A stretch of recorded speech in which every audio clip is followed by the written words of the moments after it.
ఆంధ్రప్రదేశ్ 2024 ఎన్నికల ఫలితాల్లో ఒక తీర్పు మాత్రం అందర్నీ ఆశ్చర్యపరిచింది. ఇవి కేవలం గెలుపోటములకు సంబంధించిన కథ కాదు, ఓటర్ల మనసు లోతుల్లోకి వెళ్లి వాళ్ల ఆకాంక్షలేంటి, వాళ్ల ఆగ్రహమేంటి అని తెలుసుకునే ఒక ప్రయత్నం. మనం మాట్లాడుకోబోయేది మాడుగుల నియోజకవర్గం గురించి. ఆంధ్రప్రదేశ్ రాజకీయ పటంలో చూస్తే మాడుగుల చిన్న నియోజకవర్గమే కావచ్చు, కాని ఇక్కడి తీర్పు మాత్రం రాష్ట్ర రాజకీయాలకే ఒక పెద్ద సంకేతాన్ని పంపింది. ఈ విశ్లేషణలో ఈ ప్రాంతపు రాజకీయ, సామాజిక లెక్కలు ఓట్ల రూపంలో ఎలా మారాయో చూద్దాం. సరే, ఈ విశ్లేషణని మనం ఒక 5 భాగాలుగా చూద్దాం. ముందుగా మాడుగుల అసలు స్వరూపమేంటో అర్థం చేసుకుందాం. ఆ తరువాత ఫలితాల్లో వచ్చిన భారీ మార్పు, దాని వెనకున్న కారణాలేంటో చూద్దాం.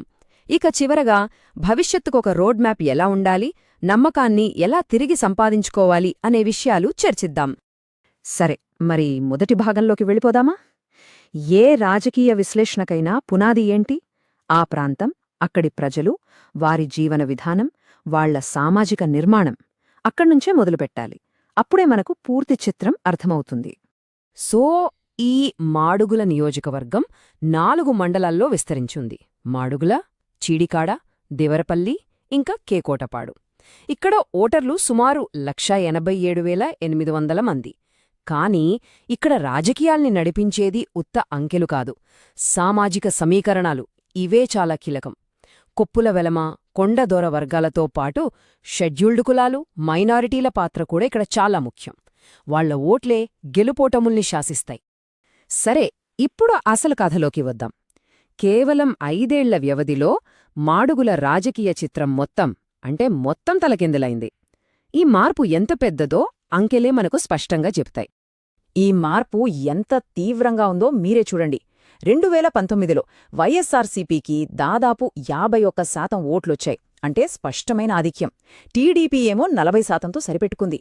కట్ చేస్తే 2024 సీన్ రివర్స్. టీడీపీ ఏకంగా 56% ఓట్లు కొడితే వైఎస్సార్సీపీ 39%కి పడిపోయింది. అంటే మొత్తం మీద 2 పార్టీల మధ్య ఓట్ల వాటాలో తేడా ఏకంగా 27 పాయింట్లు. ఇది మామూలు విషయం కాదు. ఒక రకంగా చెప్పాలంటే ఇదొక పొలిటికల్ సునామీ. ఇంత పెద్ద మార్పు ఎలా సాధ్యమైంది? ఈ 27 పాయింట్ల తేడా వెనకన్న కదేంటి? ఇక్కడ మనం గమనించాల్సిన ఇంకో ముఖ్యమైన పాయింటుంది. అదే పోలింగ్ శాతం. 2019లో 83%గా ఉన్న పోలింగ్ 2024లో ఏకంగా 88%కి పెరిగింది. ఈ పెరిగిన 5% ఓట్లున్నాయి చూసారా, దాదాపు అన్నీ ప్రతిపక్షానికే పడ్డాయి.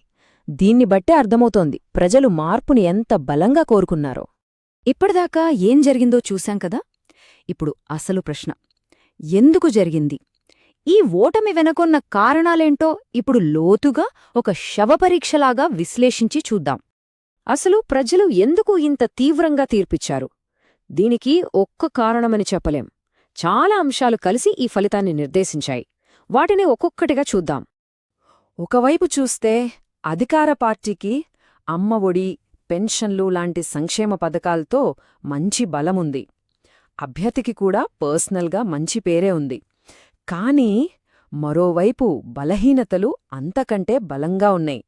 ముఖ్యంగా రైతు సమస్యల మీద తీవ్ర వ్యతిరేకత, వ్యక్తిగత ఓటు బ్యాంకు లేని కొత్త అభ్యర్థి, ఇంకా పార్టీలో ఉన్న గ్రూపులు, గొడవలు, ఇవన్నీ ఓటమికి ప్రధాన కారణాలయ్యాయి.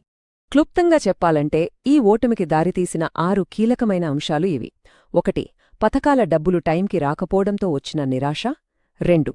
సిట్టింగ్ ఎమ్మెల్యేను మార్చడంతో సొంత ఓట్లను కోల్పోవడం. 3.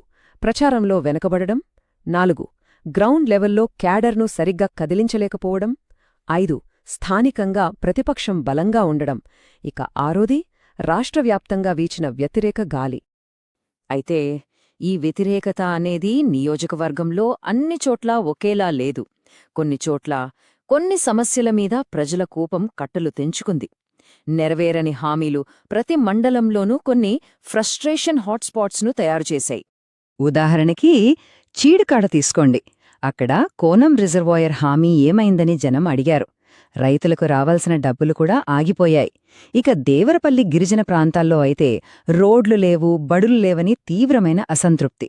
అలాగే మాడుగుల, కూటపాడు మండలాల్లో పెన్షన్లు, సబ్సిడీల పంపిణీ సరిగ్గా లేకపోవడం జనాల్ని దూరం చేసింది. ఈ చిన్న చిన్న స్థానిక సమస్యలే పెద్ద సంక్షేమ పథకాల ప్రభావాన్ని కూడా తగ్గించేశాయి. సరే, ఇప్పటిదాకా సమస్య ఏంటో చూసాం. మరి దీనికి పరిష్కారమేంటి? కోల్పోయిన నమ్మకాన్ని మళ్ళీ ఎలా గెలుచుకోవాలి?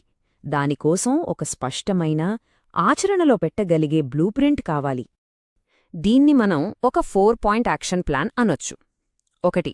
బూత్ లెవెల్ నుంచి పార్టీని మళ్లీ కట్టాలి, పునాదుల్ని బలోపేతం చెయ్యాలి. 2. ఆగిపోయిన పథకాలన్నింటినీ వేగవంతం చేసి జనానికి భరోసా ఇవ్వాలి. 3. పల్లెల్లో, గిరిజన ప్రాంతాల్లో పెద్దలతో, లోకల్ లీడర్లతో మళ్లీ కనెక్ట్ అవ్వాలి. ఇక 4ది చాలా ముఖ్యమైనది, చేసిన మంచి పనుల గురించి మీడియా ద్వారా జనంలోకి బలంగా తీసుకువెళ్లాలి.